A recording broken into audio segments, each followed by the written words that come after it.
Good evening, everyone, and welcome to the European Airway Management webinar series. Today's webinar will be about high flow nasal oxygen and COVID-19. Where are we in the spring of 2021? We have a fantastic panel of speakers that will be joining us today. The first speaker that is going to talk about COVID-19 and high flow nasal oxygen and what the development of its use in this last year will be Professor Anil Patel from University College London, the Royal National Throat, Nose and Ear Hospital, London, UK. Hello, Anil, welcome and thank you to join us. Hi, thanks very much. Thank you. Great to be here. Thank you.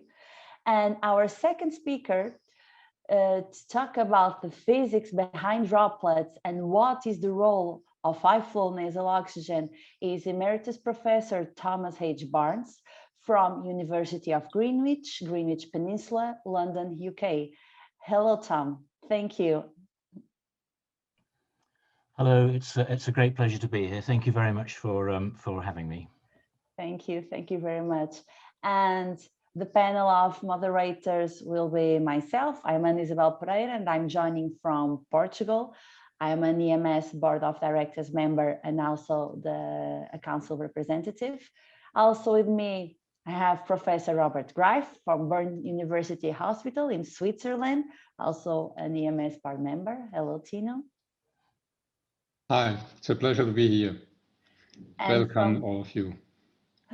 Thank you, Tino. And from the other side of the Atlantic Ocean, all the way from Argentina, Dr. Paula Chiesa from University of Buenos Aires, and also next team board member. Hola, Paula.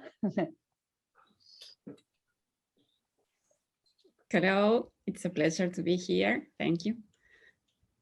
So I'm going to briefly explain how this webinar works. So all you, the audience, if you have any burning questions that you want to address to our panel of speakers, and please make the most out of them. If not every day that we have such a great group of world-renowned speakers, please use the Q&A button on the lower part of your screen and type there your questions. If you want to leave any comments, talk between each other, please use the chat section. Regarding the certificates of attendance of this webinar, they are only issued on demand, meaning if you are EMS members, please, they are free of charge. Send our secretariat an email asking for them. If you're not an EMS member, you'll have to pay 30 euros for those certificates to be issued. So what you're waiting for, become an ES member today. Another thing that is very important, please switch off your microphones during the webinar. Please, Tino, up to you now. I'm supposed to talk about the importance of the webinar. The importance is given because we have a pandemic of a very tragic virus over more than 1 year. And in the beginning, a lot of people were concerned about the use of high flow nasal oxygen as it was established starting in 2015 with Anil Patel's great work. And it was really something new in the anesthesia environment. But then the pandemic came in and people were afraid. In the meantime, we got a lot of experience. And today we want to look, where are we now with high flow nasal oxygen in COVID patients. This is the first part, and in the second part, I invited Tom Barnes from the physics side to explain why is this so important, what is the formation of droplets, how does it work for all of the anesthesiologists or intensivists, emergency physicians, or nurses who are attending, so we can understand a little bit better what's the importance of this and what can we do in clinics. And with this, back to you, Anna. Thank you. So before starting our webinar, we have a burning survey question to all of you. So our question is, Is there a role for high flow nasal oxygen in the COVID-19 era? Please answer yes or no. And let's see if you think there is a role or not for high flow nasal oxygen.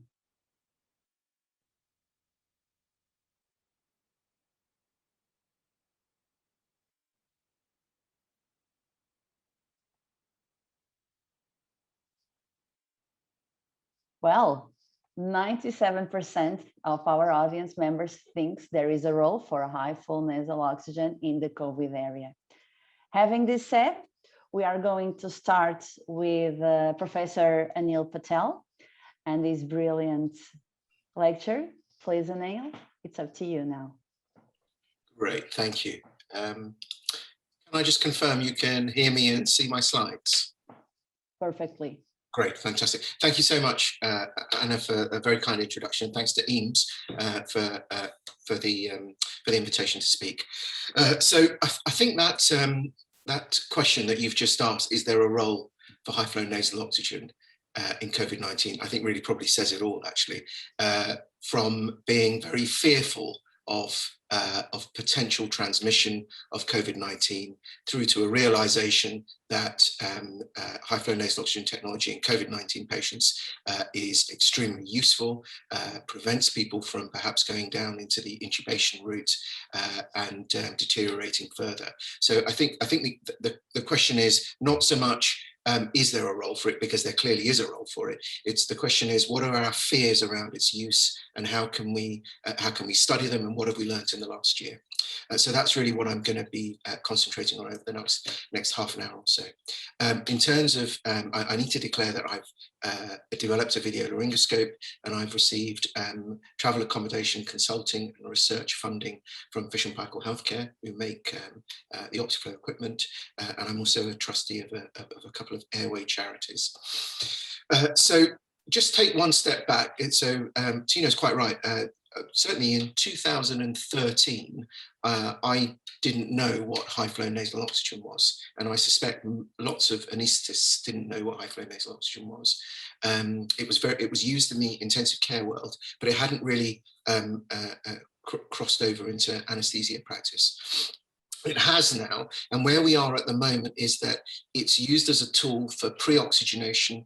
It's used as a tool for sedation of patients breathing spontaneously to optimize oxygenation and prevent desaturation. It's used for awake tracheal intubations. It's used during general anesthesia as you're transitioning over to paralysis, and extending the apnea time, and helping with tracheal intubation or airway management. And then there's the very advanced uses where it's used for extended apnea times. So that's really where we are at the moment. Most people in the operating theatre suite are using it for probably the first 2, 3, 4 uses in particular, and the extended uses is an advanced use. And of course, the advantages are in terms of oxygenation, apnea time, and in some literature, the CO2 clearance, but that's not always there. So we still need to learn a little bit more about that. What we also know is that it is pretty clear that the more flow you have at whatever site you apply it extends the apnea time and the efficiency of that technology.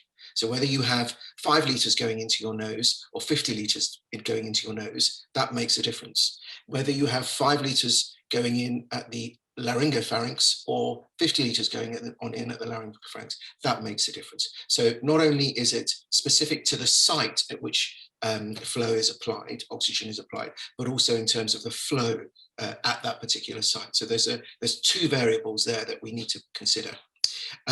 So as I said, we introduced this concept of Thrive during anesthesia, gave it a name, but it's nasal high flow breathing spontaneously, and Thrive once we are paralyzed and not breathing. And that, as I said, has had a number of uses over the last few years. But then in March 2020, we essentially, in the UK, we stopped using nasal high flow and Thrive technology because of fears around transmission of COVID-19. And I'd really like to just talk about that process and how the literature has helped us to get to where we are now, which is where we are using it. So this was a consensus guidelines that was produced for managing the airway in patients with COVID-19. It's this is actually from a while ago now, but it's had a sort of, I think it's over 400 citations now, which is a lot, I think, for something within a year. This was put together at relatively short notice because we could see from China and from and then later on from Italy that we were going to be hit with this pandemic, which is COVID-19. And the questions that we had to ask ourselves and what we were worried about was the degree to which high-flow nasal oxygen was aerosol generating, and therefore what was its associated risk of pathogen transmission. And the reality was, at that time, just over a year ago, we didn't really know. What we did know was that it seemed intuitive that if you put lots of high flow or lots of flow into an area, particularly around the oropharynx and the laryngopharynx where there are secretions, it seemed logical that you would increase the transmission of particles and thereby increase the risk of pathogen transmission. As it turns out, that isn't quite right at all, actually. And in fact, that's not true. But anyway, that's what we thought just over a year ago. And so we didn't recommend the use of high-flow nasal oxygen technology and Thrive technology during anesthesia procedures. And indeed, for some of the patients that were coming in, that were using it as a means to prevent them from deteriorating and getting into ITU. That rapidly changed over over a number of months, where it became very obvious that we did need to use that technology. And there are other papers that expressed exactly that. In the UK, this concern for aerosol dispersion and viral load and transmission of COVID-19. So that was our fear. That's what we were worried about. And a simple way to prevent that from happening is not to use it. Now, that wasn't always the case. So one question that that arises, well, was that the same? Did all the different countries and all the different regions around the world come to the same conclusions? And the answer to that is no. So if you look at Australia and New Zealand, it was recommended as a therapy for hypoxia for COVID-19. If you look at the World Health Organization, it should be used in selected patients with hypoxemic respiratory failure. And in the UK, it was decided that it was thought that other non-invasive ventilatory technology could be used. Now that's a really interesting point, isn't it? So in March last year, in 2020, different regions in different countries with exactly the same literature base and evidence base came to completely different conclusions or variant conclusions. So what does that tell us? Well, I think what it tells us is that we just didn't have enough information. We just didn't know quite what we were dealing with. We didn't know the implications of high flow nasal technology on that. We didn't know what transmission was, we didn't know. And so people came to slightly different conclusions. And it's the same for different countries, came to different time periods for when to introduce lockdown, when to come out of lockdown. That different countries came to different conclusions on which vaccines to use. Right now, we're going through that. It's because the evidence isn't entirely clear. So that's just the way it is. We weren't entirely sure what was going on. Now, whilst that was going on, it was clear that in Wuhan and in China, where the virus emerged, they were using high flow nasal oxygen technology for their patients for emergency tracheal intubation, and that's interesting. So I'm not going to spend too long. I'm just going to briefly talk about aerosols, droplets, and aerosol generating procedures, because we're about to hear a true expert talking about this afterwards with Tom Barnes. Just to point out a couple of things. The first thing is that all of us have been on very steep learning curves to understand what this terminology means. So what's an aerosol? What's a droplet? What's an aerosol generating procedure? What's a particle? a lot of this terminology was used interchangeably, and indeed still is used interchangeably, but we probably ought to use correct definitions for what these different things are. So an aerosol is, according to the World Health Organization, is a particle that is less than 5 microns, and as Professor Barnes will tell us, it just floats around and remains suspended. Droplets are larger particles coming up to very large size, and they will fall to the ground, and they'll fall to the ground closer to the patient depending on how large they are. And so the things that we see when we if you see somebody talking and you see particles emerging from the mouth, they're the very large droplets. An aerosol generating procedure is basically everything and anything we do. As I'm talking here, I'm generating some degree of aerosol. If whatever we do, we are going to generate these particles. So the question is twofold. One is, in terms of aerosol generating procedures, the definition is not just, am I producing aerosols? Because we're all producing aerosols, pretty much whatever we do. The definition really is around, does that production of those aerosols increase the transmission of the virus and lead to infectivity? So that's an important differentiation and what determines what an aerosol generating procedure is. So when the World Health Organization talks about what is an aerosol generating procedure, it's not just, am I producing aerosols? Because we do that all the time. It's about, does the production of those aerosols increase the transmission of the virus and lead to an increased susceptibility and an increased infection in the people that are around you? So that's interesting. And in terms of that, there are 2 very good papers, and we'll talk about those in a moment. I'm not going to go through how these particles are formed, because Professor Barnes is the expert in that. He's got some fantastic videos and demonstration of that. The only thing I would say is that, very crudely, the lower down you are in the airway, so right down in the terminal bronchioles, the smaller the particles that emerge. So the aerosols, the really small particles, are generally emerging in the distal airway. And as you go up the airway, the particles become larger. And the particles at the mouth are actually very large. They're quite big particles. They're not the small aerosols, crudely. It's not absolute, but that's a good way of thinking about it, I think. So the next question is, okay, so we have these aerosols that are emerging, we have these droplets that are emerging. Some of them might have virus in them. Do we increase the generation of and transmission of those particles if you use nasal high flow technology? So that's an important differentiation. 2 things that we're looking at. We're looking at generation, so adding nasal high flow, does that generate more particles?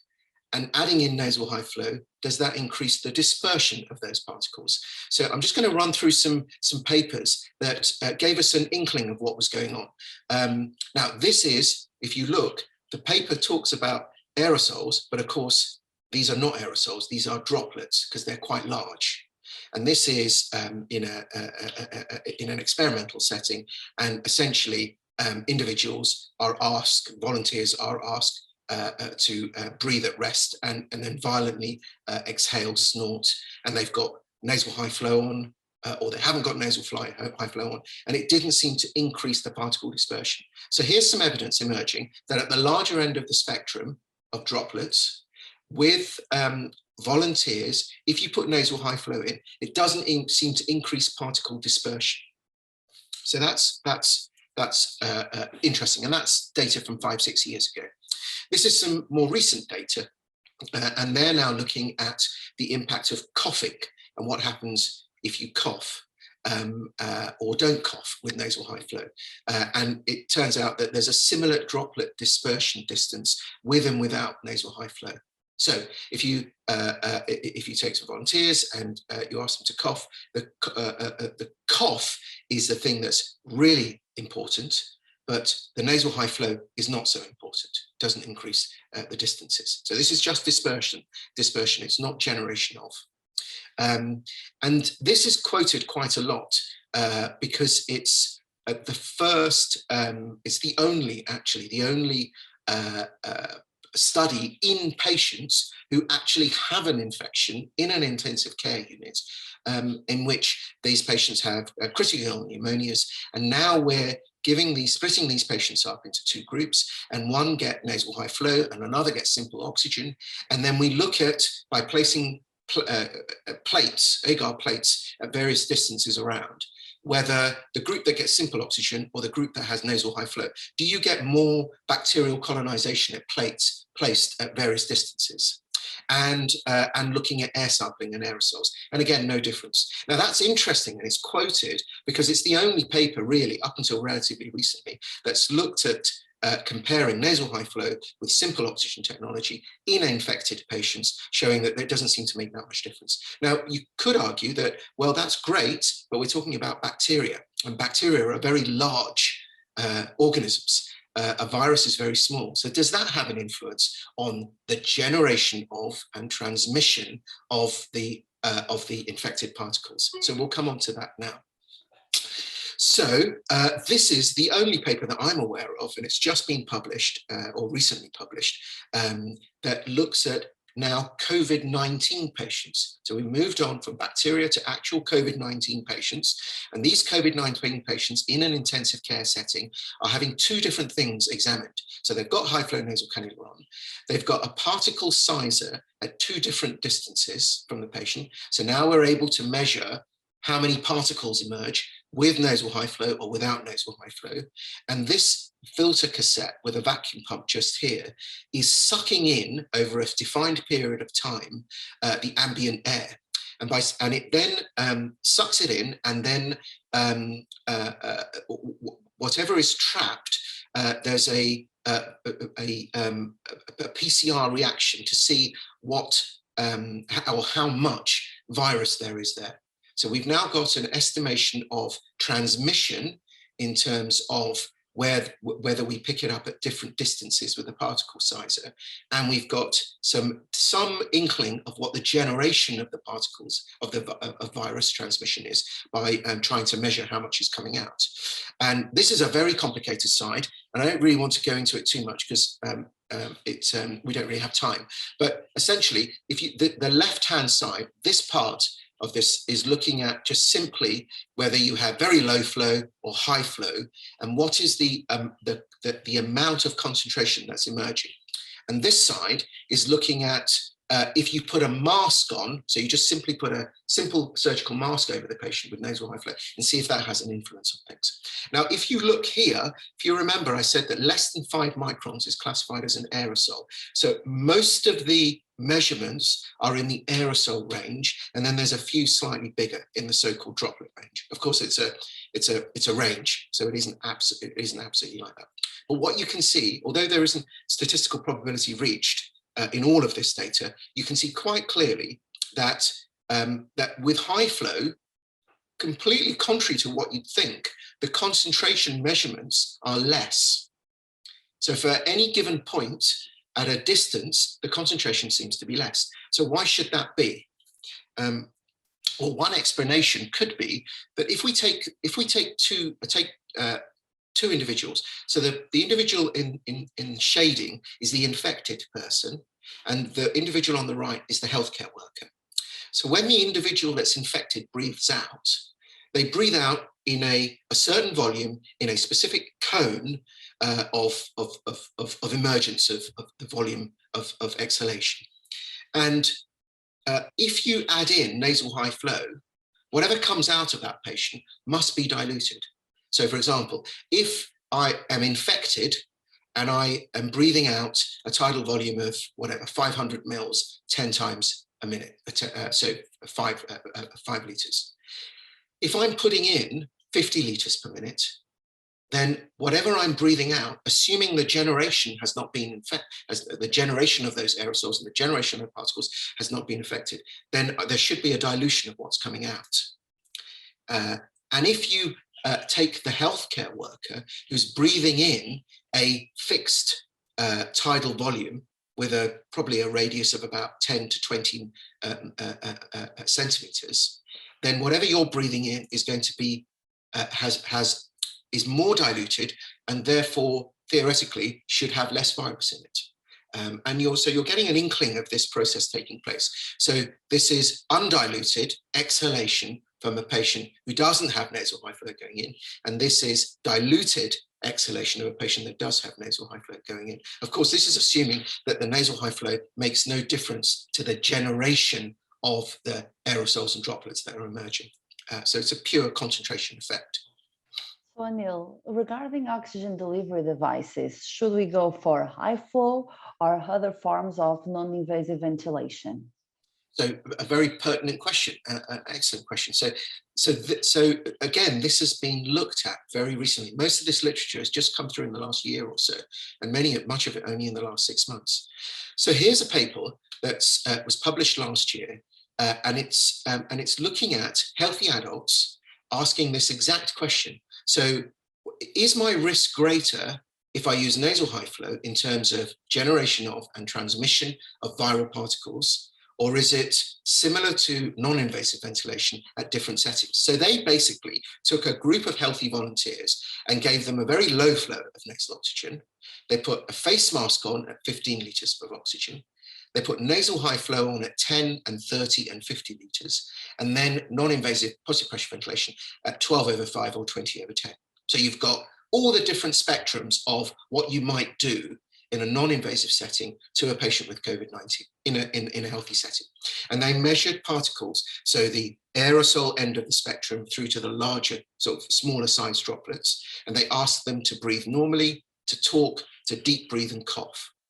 And what this literature and everything subsequently is telling us is that the more energetic the process of respiratory movement, the significantly greater number of particles come out, and that whether or not you have non-invasive positive pressure ventilation with a CPAP type device, or whether you have high flow, or whether you have low flow, doesn't make anywhere near as much difference as coughing.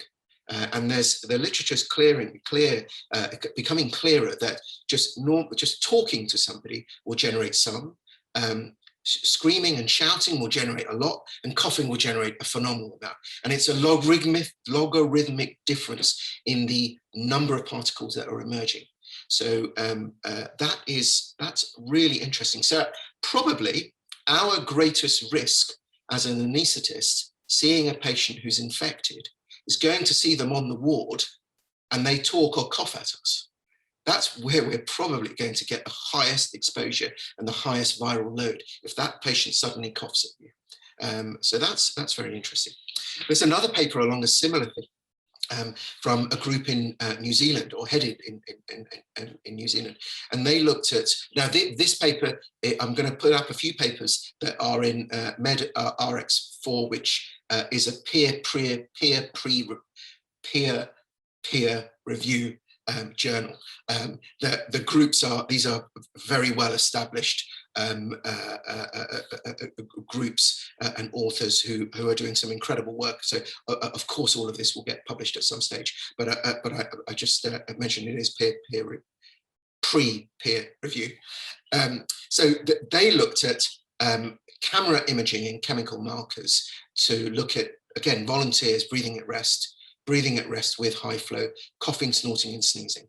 So the sorts of things that we might go and see a patient for, and looked at them obviously with and without nasal high flow. Now this is very interesting. So we got an inkling that from some of the previous work that maybe there's some dilution of what's going on, but just purely a concentration dilution of what's coming out.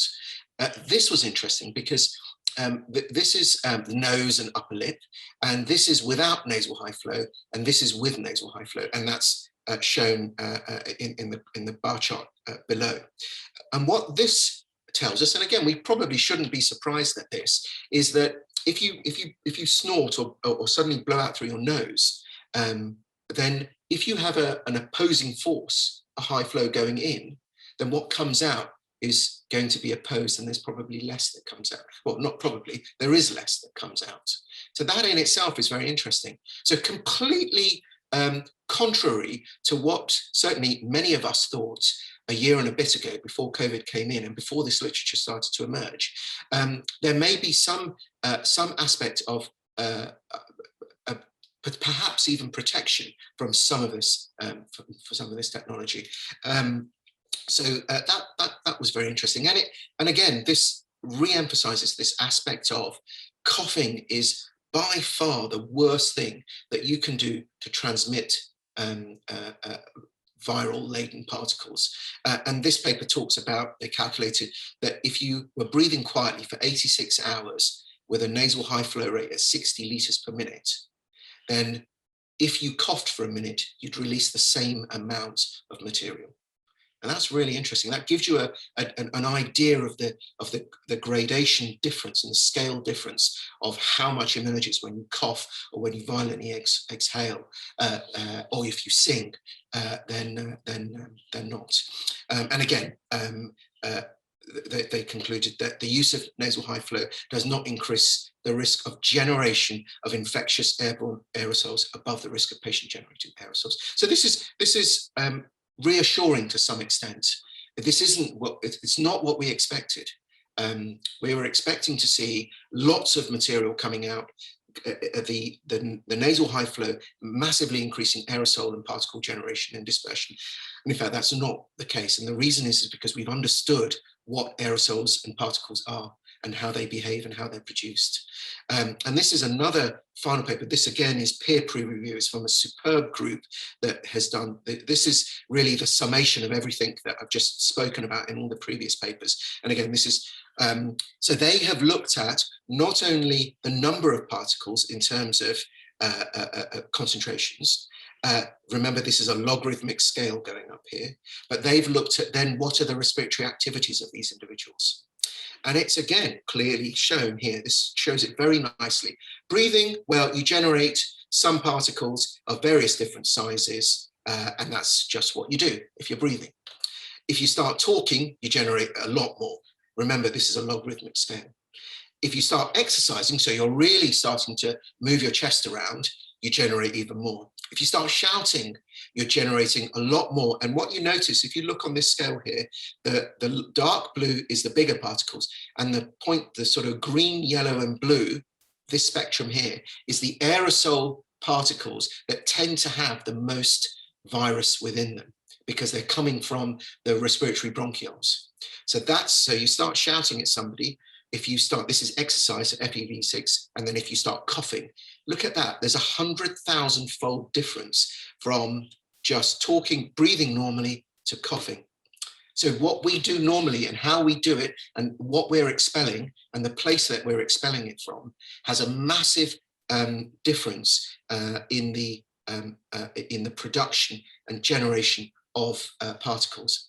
And if you compare that to the same group who had high flow nasal oxygen or CPAP 2510 with an open system, closed system, look, it's a little bit higher than just breathing, but it's sort of less than talking. It's of a similar sort of scale. And I find this data, and of course it's peer review, and I would expect this to get into a high impact journal because this is very reassuring data that's coming through. So it's not what we feared. Thankfully, the treatments that we're proposing, it's actually what patients are just doing anyway. If they're coughing or if they're shouting or if they're heavily exercising, and that's important. If you're unwell, breathing hard because you're hypoxic, you're going to be generating more aerosols. So just seeing somebody, you may be exposed to, as you can see here, many factor and many times more viruses. That's very, very interesting data, Anil. I was wondering if you could summarize what we know right now about this subject.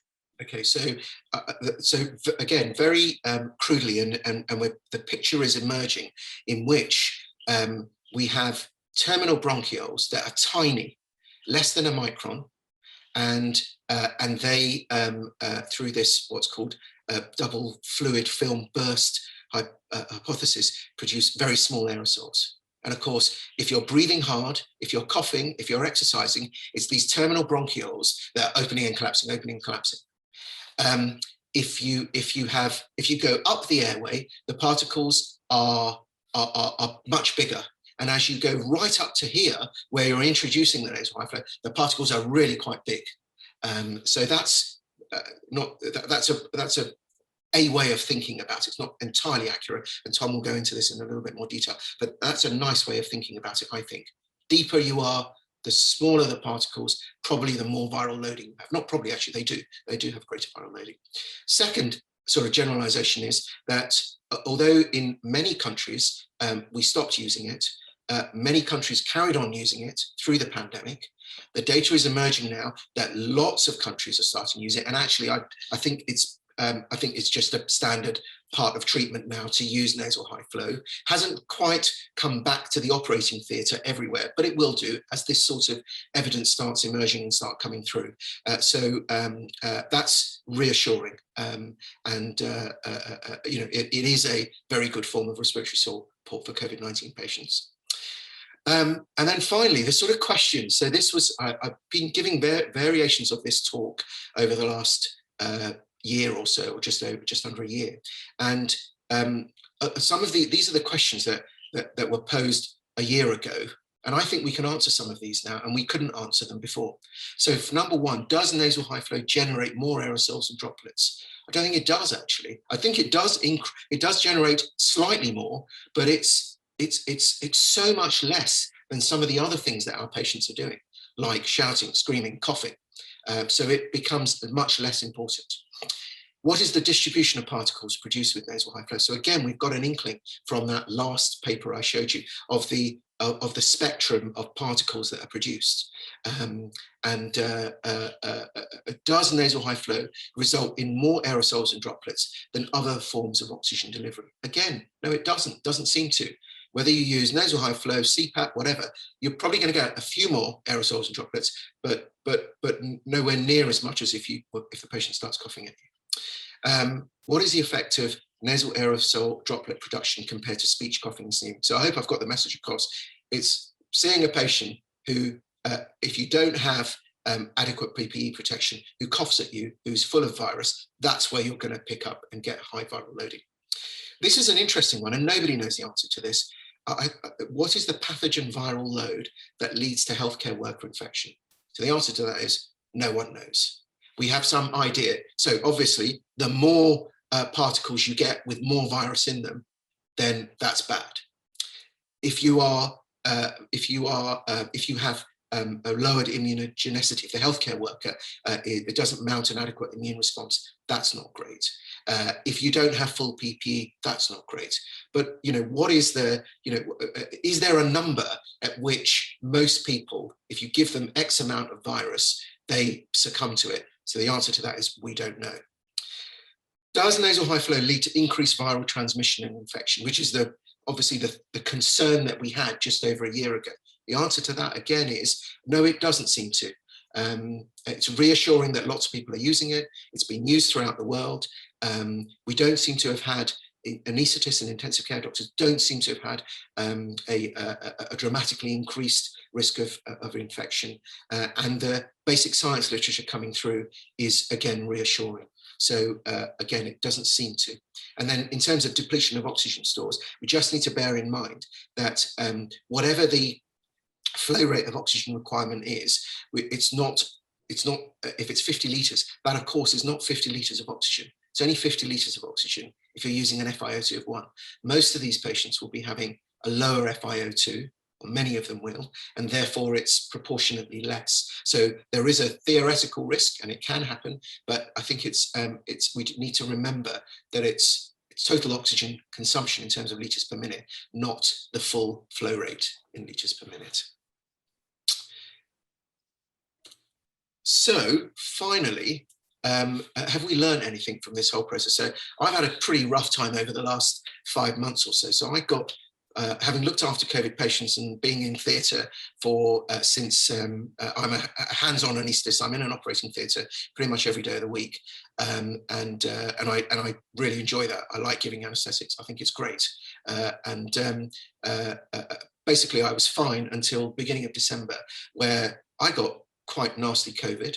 I ended up in my hospital for a couple of weeks. I thankfully, did not make it into the intensive care unit. And then I've had a slow sort of 4 or 5 month recovery from that. And I'm back at work now and I'm fine and all is well. Now, the point I want to make is that during my recovery process, I found, because I'm involved in nasal high flow work, I happen to have a home high flow kit in my house. And I put it on. And what I found was that my saturations went up by 2-3%. So I went from 93 to 96. Now, that doesn't seem like a lot, but for me, that was really great. So I used it more and more, actually. So I was using it 2 or 3 hours in the morning and 2 or 3 hours in the evening as a substitute for steam inhalation, which is the only other way that you can try and loosen up secretions and try and get your mucus cleared and try and improve your ciliary motion and try and get things better when you're recovering. So I was in this phase for about 2 months and I found it really useful. So that is just N equals 1. So we need literature on this, we need data on this, we need to expand this. But I think there's a really important role for home technology for patients who are going home with an acute infection or a chronic infection. And in fact, there's data that's come through very recently around COPD patients. And if you put nasal high flow on COPD patients, so this is obviously without oxygen, it's just air. So this is just about the physiological principles and physiological mechanisms that take place when you deliver nasal high flow. So you will get an improved tidal volume, you will improve the humidification, you'll get better ciliary clearance, you will get a better FRC, your VQ mismatch is improved. All of those things that we already know, not FiO2, but just all of those things will be improved. And so I was surprised that it went up 2 or 3%, but I shouldn't have been surprised, actually. It's actually obvious that it should go up. And so people are using it in COPD patients where they're finding similar things. The blood gas, the PCO2 goes down, oxygenation improves, tidal volume goes up, respiratory rate comes down, and critically, work of breathing comes down. And when you're unwell, work of breathing is really important for the improvement in and your recovery, because that you don't want to get too tired. So I think that's one to watch. Anyway, that's just N equals 1. We need lots more data on this to show whether that's a real phenomenon or not. So I'll finish off and just say that is there a role for nasal high flow in the COVID age? The question was answered at the beginning, and I think 95% of the audience. 97, yeah. So clearly there is. It's reassuring, the data that's coming through, that the infectivity or the enhancement of infection, the generation and transmission of virus particles to other healthcare workers, thankfully that is nowhere near the issue that we initially thought it was a year ago. So yes, we should use it, use appropriate PPE, but yes, it's a good technology, which, like everything, has its limitations, but there is definitely a role for it in COVID-19 patients. Thank you very much, Anil, for your lecture and for your heartfelt experience. And we are very happy that you are recovering safe and you're right now working and back to what you love to do. And now we are going to Tino and Tom to talk about the physics behind droplets and what is the role of high flow nasal oxygen. Well, thank you, Anna, Isabel. I would like to ask the audience, if you have questions, please type this into the Q&A function and we can answer this later. We are running a little bit over time, so I have to excuse at this moment, but it will be still interesting. So let's go on, Tom, it's your part. Tom is a physicist, emeritus, so he is not working anymore, in London, UK. And we invited him because he has a lot of interesting details on the formation of droplets, how this works, and what's all the background of this. Please, Tom, the floor is yours. Thank you very much, Tina. I'd just like to make sure that everybody can see my screen here. Can you all see that and hear me? Good, excellent. So what I'd like to, Anil has talked about the clinical aspects, what I'd like to do is to talk a little bit about some of the physics. Like Anil, I've got some conflicts of interest to declare. I'm a consultant for Fisher & Paykel Healthcare, and they have funded a lot of my research, much of the research that you will see here, actually, as a matter of interest. And I should say I'm a physicist, I'm not a clinician. They don't allow me to inject poisons into people. So everything I'm going to be talking about is actually from the point of view of a physicist. Tom,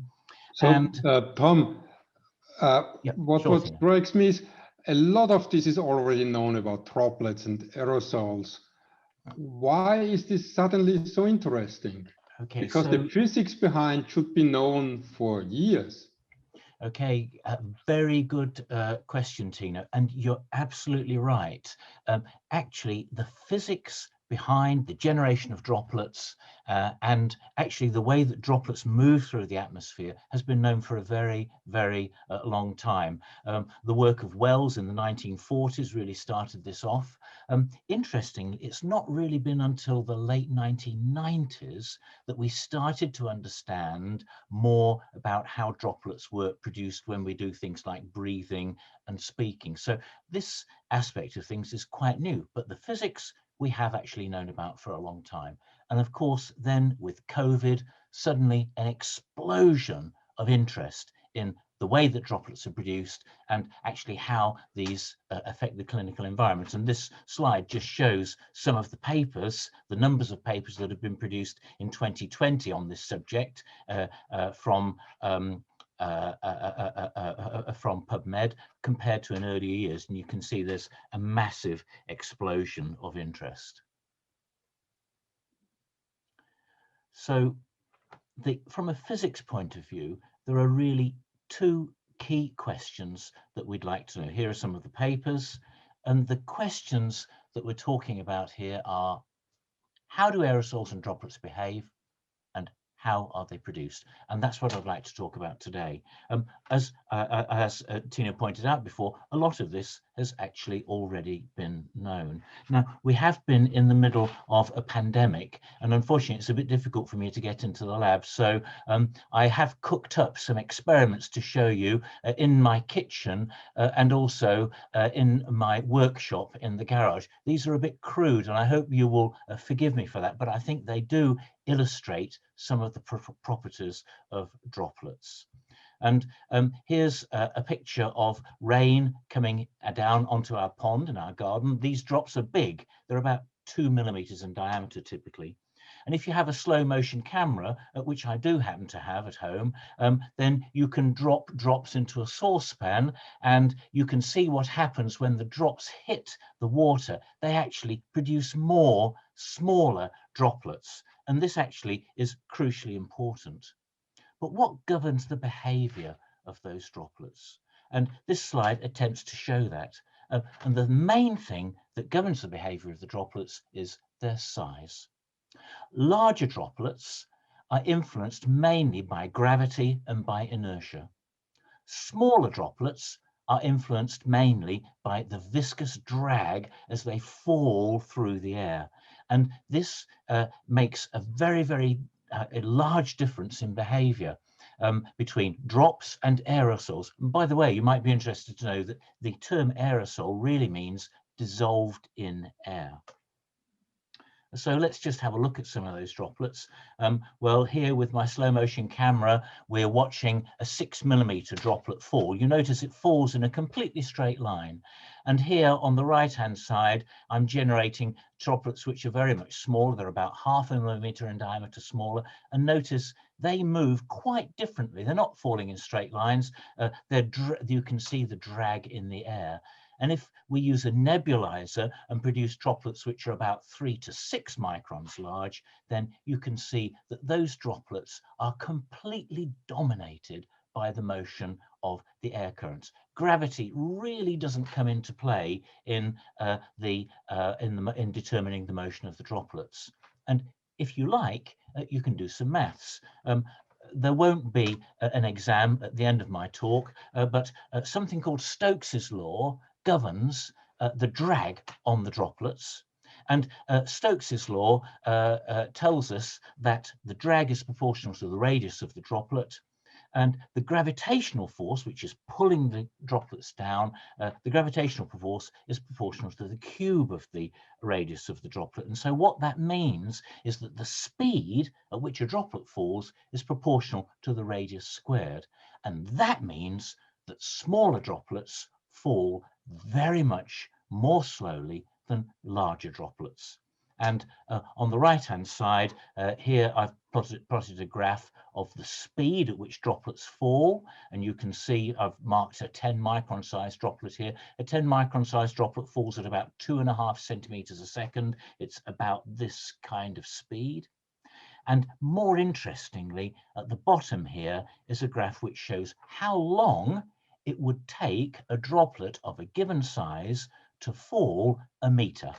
And you can see that a 10 micron droplet takes about 300 seconds, that's about 5 minutes, to fall a meter. A 3 micron droplet, the kinds of aerosol sized droplets that Anil was talking about, takes about an hour to fall the same distance. And if I tell you that typical air velocities in hospitals are between 10 and 40 centimeters a second, you can see immediately that those droplets, the smaller droplets, are not going to fall out. They will be swept up in the air, carried along by the air conditioning system. If you're lucky, they'll get out of the room and be filtered away. If you're unlucky, they will accumulate in the corners of the room where air velocities are very, very low. And there you can get a high density of aerosols sitting in the room to be breathed in by patients and clinicians, unfortunately. And that is because those droplets are so small. This is some work which was done by Moravska and company in the late 1990s, and they found that droplets, when we speak, we produce droplets which are typically around 10 microns in size. When we breathe, we produce droplets which are about 0.3 of a micron in size. These are small droplets. And the interesting thing is, what would happen to these droplets if we are just coughing, or if we have got nasal high flow on? And we can calculate that. And here's a little program that I wrote to calculate what happens to these droplets for a patient who is breathing, who then coughs, and the droplets are caught in the airstream coming out of their mouth, and they travel out into the room. And a couple of videos just to show what happens. So on the top here, we've got a large droplet, 500 microns. We're tracking 5 droplets coming out of the patient here. And you can see those large droplets, a 0.5 millimeter in diameter, they travel a very long distance, about 3 meters or even further. And we've all experienced somebody speaking or coughing, and we're standing several meters away, and we can sometimes feel the droplets hitting our cheek. When we put nasal high flow on, well, actually, the trajectories are hardly altered. They're just the same. Let's look at a smaller droplet, 200 microns. Here's a smaller droplet. The patient coughs, that droplet comes out, and you can see that it falls to the ground over a distance of just about a meter. What happens when we put nasal high flow on? Well, the droplet travels a little bit further, goes 1.5 meters as opposed to about 1.25 meters, but essentially the trajectory is almost the same. So let's have a look at some even smaller droplets. Here's a 50 micron size droplet. This is a 50 micron size droplet. It doesn't get very far without nasal high flow. And when we put nasal high flow on, it goes a little bit further. This is for a patient coughing quite violently. It goes about a meter. And let's look at a 12 micron droplet. These are the droplets we're really interested in because there are large numbers of these droplets, and you can see these travel out in the airstream and they don't fall out at all. They just remain suspended in the air. And when we apply nasal high flow, you can see that those droplets, they travel a bit quicker, but actually the same trajectory. So whether or not we've got nasal high flow on, those smaller droplets, I'm afraid, are going to end up circulating in the atmosphere. The nasal high flow really makes hardly any difference. And those smaller droplets are the ones that we need to worry about. Yes, sorry, Tina. Tom, did I understand this correctly? Droplets and aerosols behave in the same way, more or less, with or without high flow nasal oxygen? Yes, that's the paradoxical thing. Droplets behave more or less in the same way with and without nasal hypho. Yes, there are small differences. Yes, if you have particle detectors at various points in the room, you might detect more or less droplets with and without nasal hypho on. But by and large, within a factor of probably about 50%, they behave pretty well the same. It doesn't matter whether you've got the nasal hypho on or not. You're going to need the PPE if you are in the room with a patient. No question, absolutely no question. And as Anil pointed out, sometimes the nasal high flow will actually dilute the droplet concentration compared to not having nasal high flow on, sometimes. I couldn't resist showing you this video. This is a video made by the Riken laboratory in Japan. And you can see here we've got a simulation of a patient coughing, and you can see the droplet swarm coming out of their mouth, large numbers of droplets. The big droplets fall out quickly, and the small droplets just carry on gaily and contaminate the atmosphere. That's why if you go to a bar, actually stay outside, because you want those droplets to be diluted.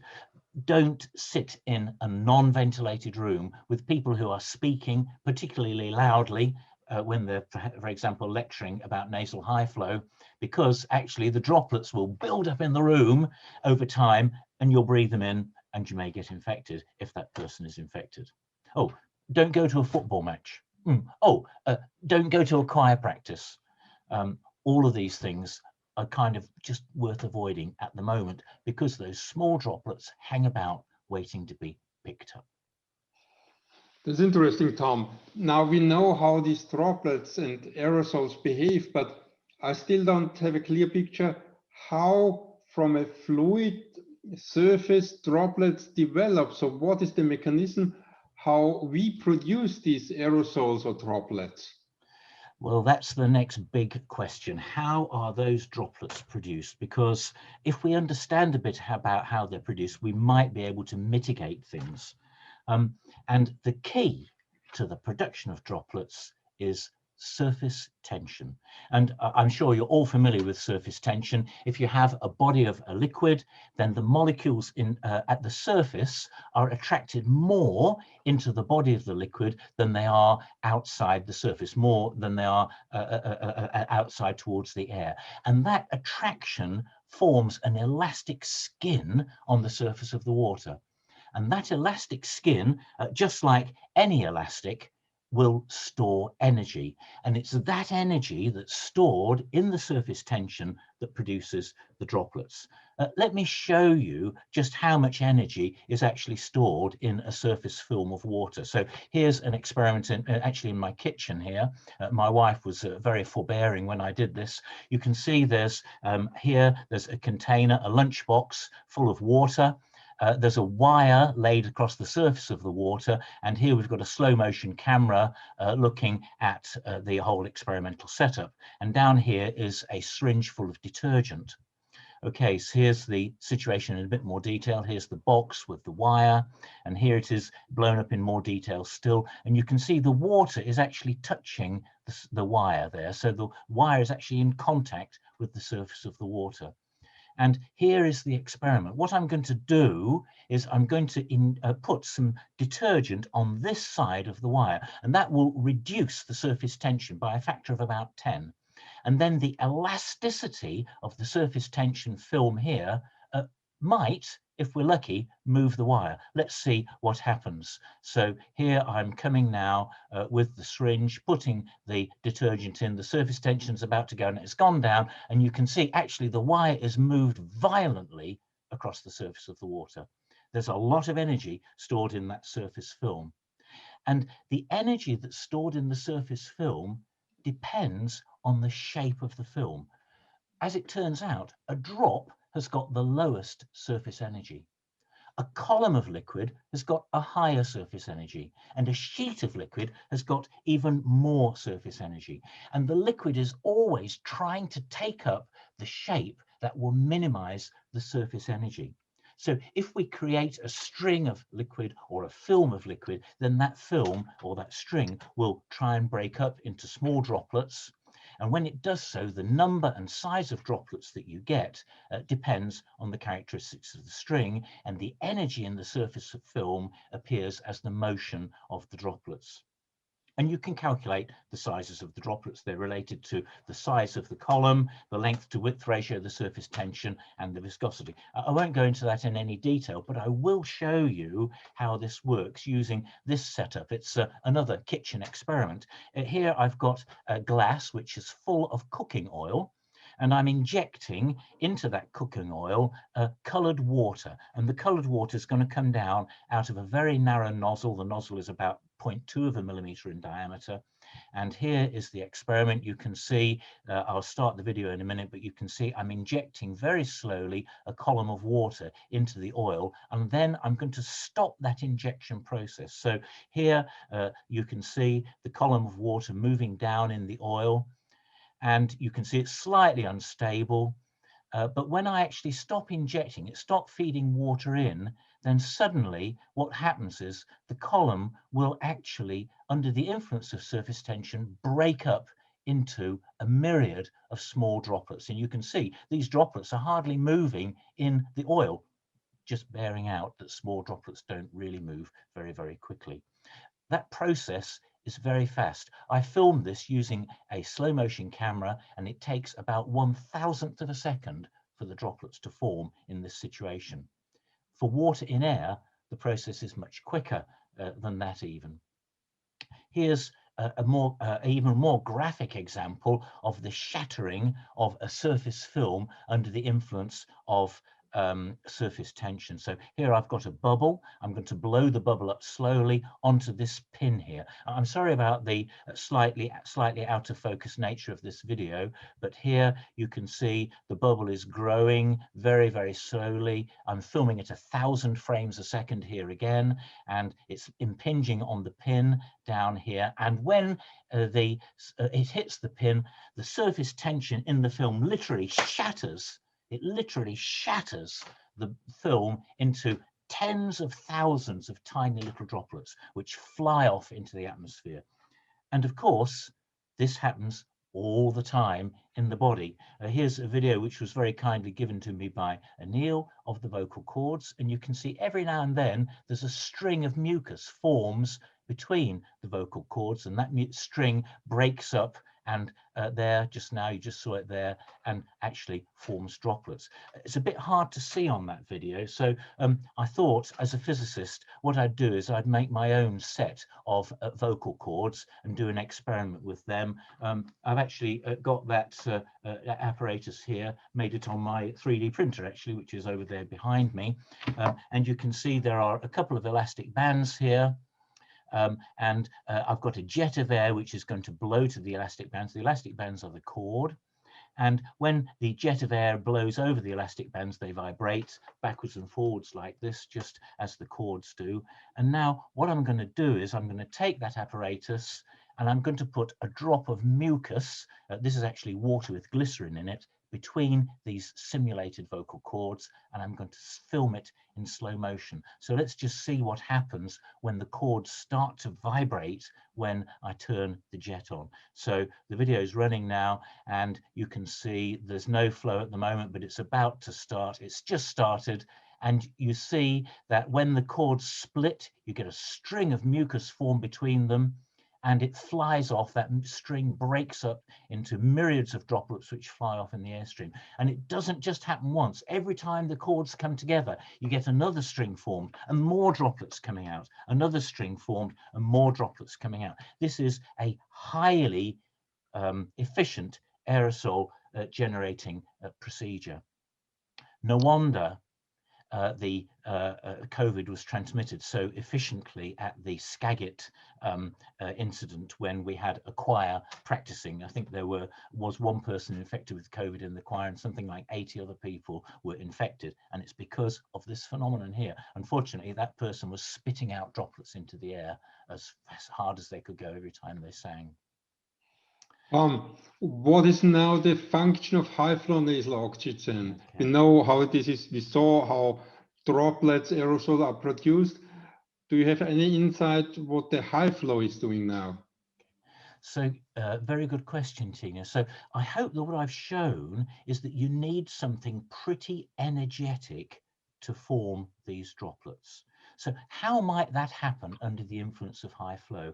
Well, there's something called the Kelvin-Helmholtz effect. Every time you go on the sea and you see a wind wave, you see the Kelvin-Helmholtz effect. And this is the thing that people worry about the most in terms of high flow. Let me just explain to you how the Kelvin-Helmholtz effect works. Here we've got a fluid surface, and we've got air moving over the fluid surface. Now, the fluid surface isn't going to be still, it will move a little bit. And when it moves and comes up, because the air has to travel more quickly over this lump in the fluid surface, that creates a low pressure. That low pressure sucks the fluid surface up more. That creates a lower pressure, that sucks the surface up even more. And eventually you get a wave formed like this.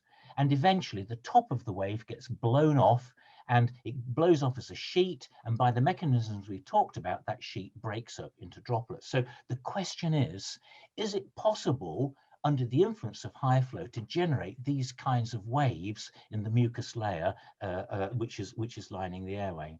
Now, we can calculate the speed of the airflow we need in order to do this. For water, it's about 7 meters a second. It's actually quite high. That speed depends on things like temperature, the viscosity of the fluid, the surface tension, and so on. What I thought I'd like to do is to show you an experiment where I actually generated this kind of wave and give you some idea of the kinds of velocities that would be necessary, and then we'll compare those to the kinds of velocities that we might expect in nasal high flow. So here is a picture of the experiment, again, courtesy of my wife. This is a baking tray which is full of water. Here I've got a blower and a flow meter, and here's a jet which is blowing across the surface of the water, a very flat jet blowing across the surface of the water.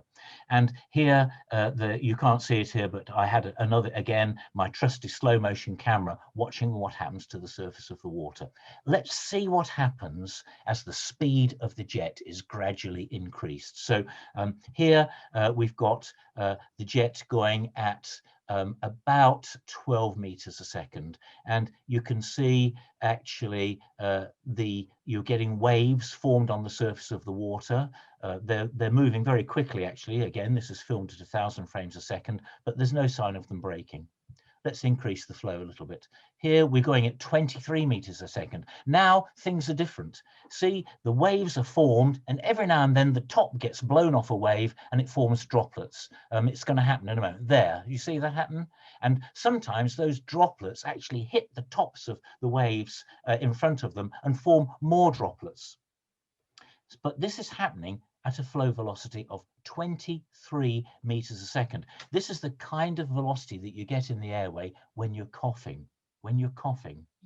Let's have a look at what some of the velocities are inside the airway under various different conditions. Normal breathing, well, about 1.5 meters a second, typically. Now, we are getting aerosols produced, but those aerosols are being produced mainly, as Anil said, in the lungs by the opening of the small airways and the snapping of the surface tension films in those small airways. Normal breathing with 30 liters a minute of nasal high flow, about 2 meters a second. Normal breathing in the trachea, about 2 meters a second. Notice how all these velocities are way below the velocity that we need to produce these Kelvin-Helmholtz waves. When we cough or sneeze, well, I've put here 5 to 15 meters a second, but actually we can get up to 20 or 30 meters a second in a really violent cough. Now we can produce Kelvin-Helmholtz waves in the mucus lining the airway, and those waves will break up and produce droplets. And that's why we produce exponentially more droplets when we cough. Thrive. If we have got 70 liters a minute with an anesthetized patient, the velocity coming out of the mouth is only about 1.5 meters a second. And the velocity in the trachea with an anesthetized patient, apneic anesthetized patient, is about 0.3 meters a second.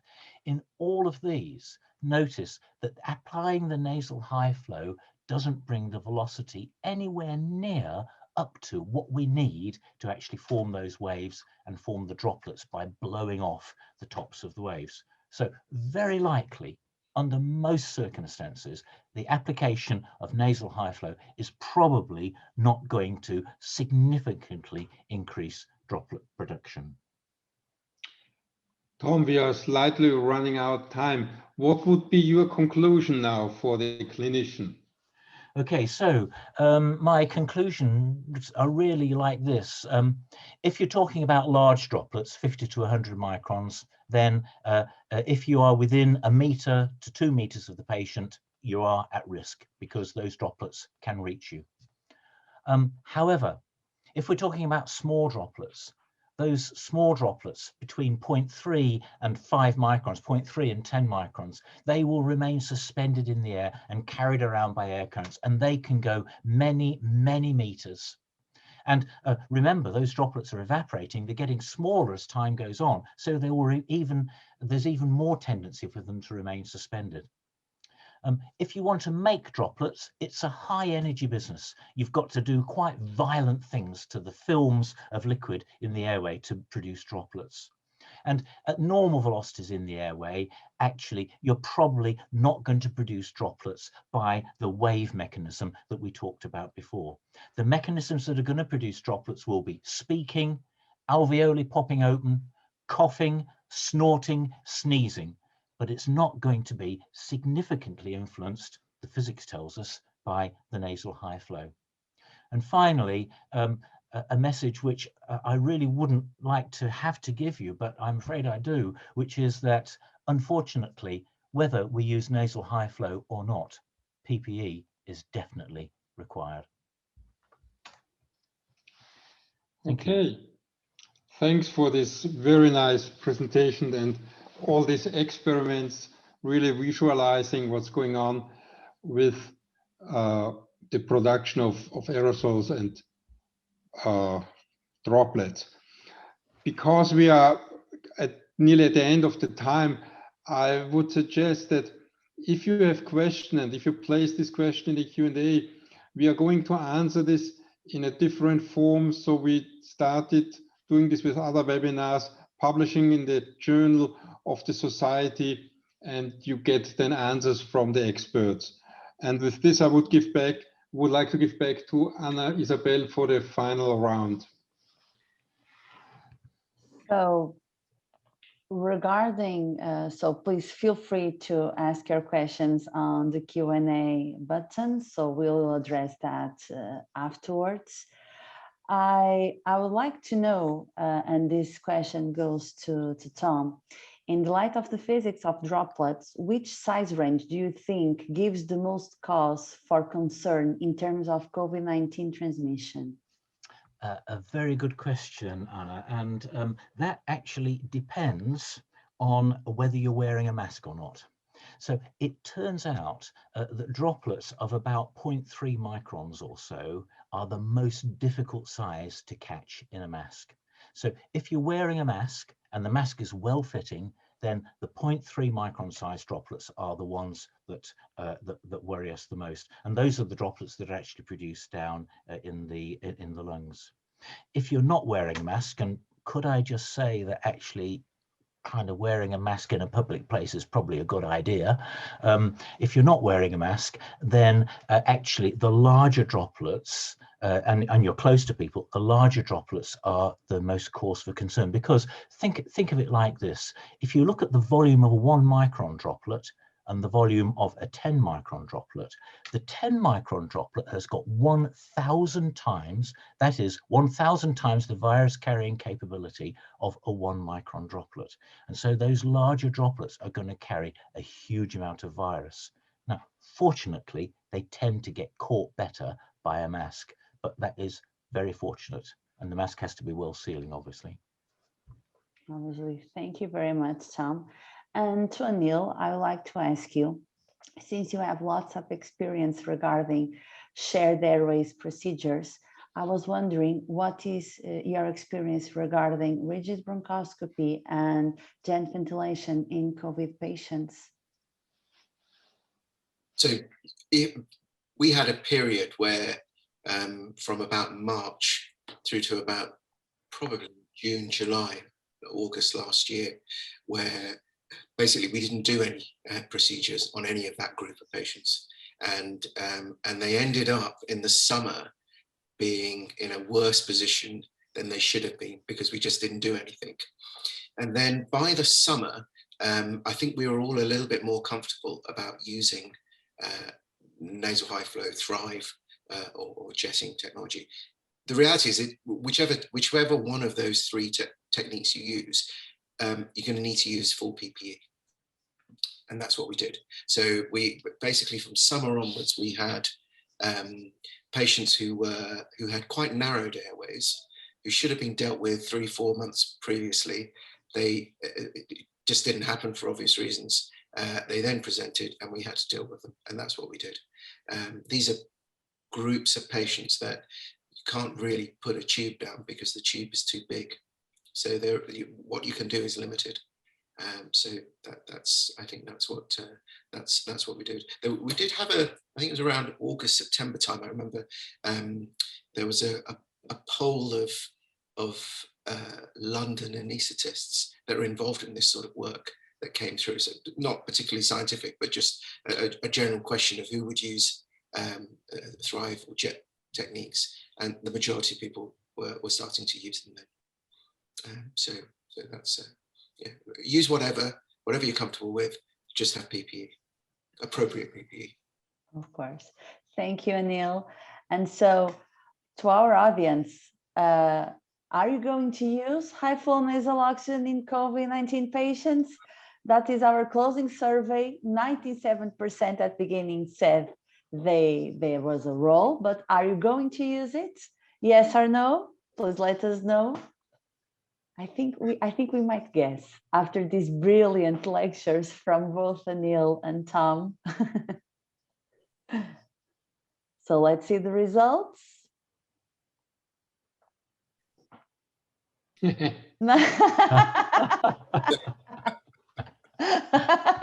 It's the same. Okay. So just to finalize our webinar, just for all of you, some key messages from our lectures regarding Anil Patel's lecture. High flow nasal oxygen was used, is used, and will continue to be used for COVID-19 patients. The generation and dispersion of particles with high flow is unremarkable. And again, appropriate PPE should still be used with known COVID-19 patients. Tom Barnes talked about the physical characteristics and behavior of droplets and are key contributors in determining transmission risk of respiratory tract infections. And remember, small droplets can travel many meters, potentially each carrying many thousands of virions, and are able to accumulate in suspension in poorly ventilated spaces. Production of large volume of droplets requires comparatively violent maneuvering of liquid surfaces within the respiratory tract. For example, coughing, sneezing, talking. And most respiratory therapies do not result in substantial increase in the kind of violent maneuvers required. And again, any increases in droplets productions when therapies such as high flow are applied have been shown to be very small compared to droplet production by talking, coughing, etc. And again, important, the key message, PPE is required. And please let us be aware that our cycle of EMS webinars continues, and the next EMS webinar will take place in June, and we will address the INTUBE study. So please set up in your agenda, 2nd of June 2021, airway management in critical ill adults, the INTUBE study. In July, we'll also have a very interesting webinar about the advances in pediatric airway management, and we'll talk about these multicentric prospective studies. And in September, in a forward from our webinar that we did last month, improving human factors in area management, briefing and debriefing. So we are very interesting cycle of webinars ahead of us. And we are very grateful to our world-renowned panel of speakers, Professor Anil Patel and Professor Thomas Barnes, for joining us in this webinar. And we thank you, the audience, for staying tuned. And we hope this webinar was met all your expectations. Please stay tuned. Any other information, please go to the EMS website, and remember, articles and the video recording of this webinar will be available in the members only EMS section of our website. So please stay tuned, keep safe and sound, and hope to see you next time. Goodbye. Bye. See you next time. Thank you all. Thank you for having us. Bye.